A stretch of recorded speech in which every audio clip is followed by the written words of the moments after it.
Yes, this one is not about the ODM.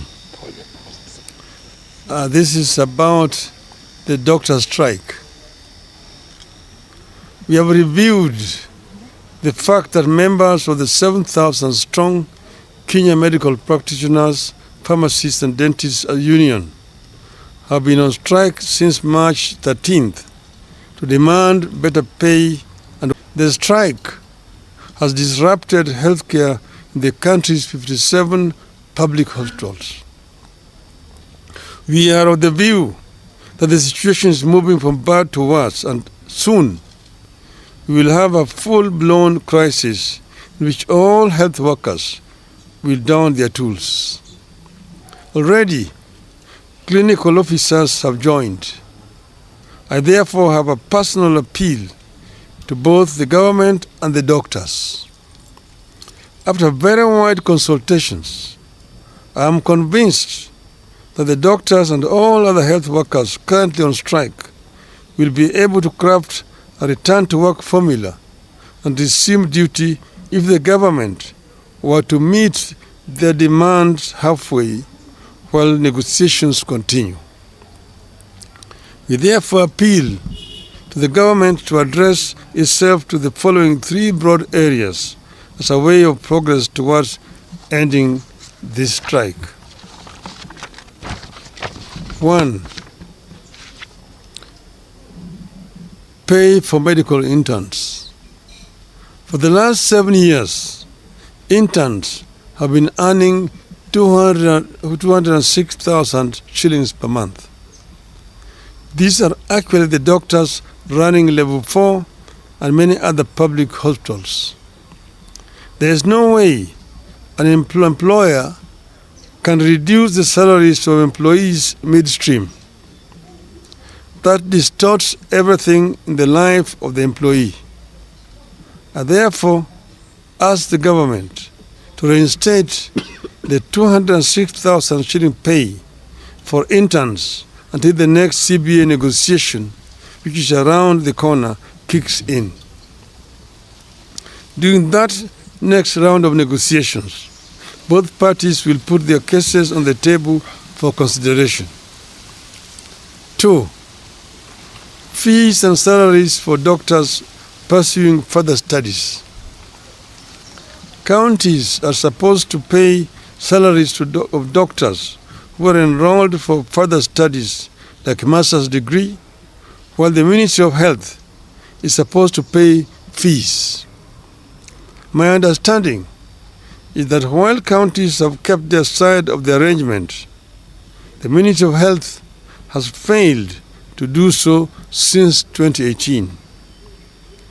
As a result, a number of doctors cannot complete their studies and graduate because of fees owed.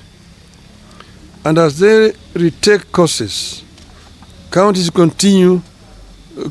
have stopped their salaries because those doctors have overstayed in the college.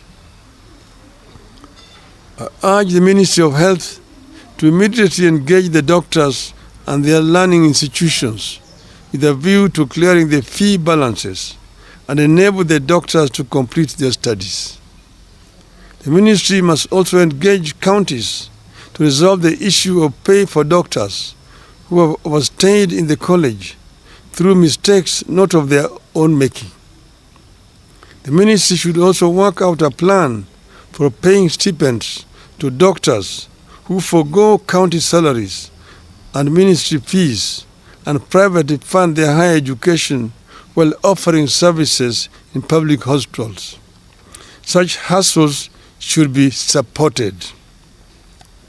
3. Address the problem of doctors on contract. I have been shocked to learn that some of our high-end hospitals are hiring doctors on as short as a month, 2-month or 3-month contracts. This is wrong. The ministry is failing to stand up for the doctors to prevent their exploitation and exposure to the unfair practices. This ministry must lay down the rules that ensure fair, respectful, and sustainable labor practices by both the public and private health providers. 4. Equal pay for equal work. Doctors are complaining about a free-for-all system where some employers have the free hand to decide what to pay. The result has been a very unequal system where doctors hired to do the same job experience huge variation in salaries. The medical profession is too important to be managed so casually. The ministry must intervene for the doctors. 5. And procedural termination of services. I have terminated contracts of the doctors for one reason or another to reconsider their actions and engage the doctors. The counties that have done so or are in the process of doing so know themselves. I request them to reconsider their steps. I believe that the above actions, if taken in consultation with the union, will see us avert the crisis that's building up in the health sector and pave ways for less antagonistic engagement.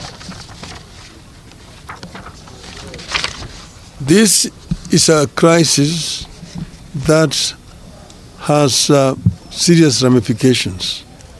We want this crisis to be resolved.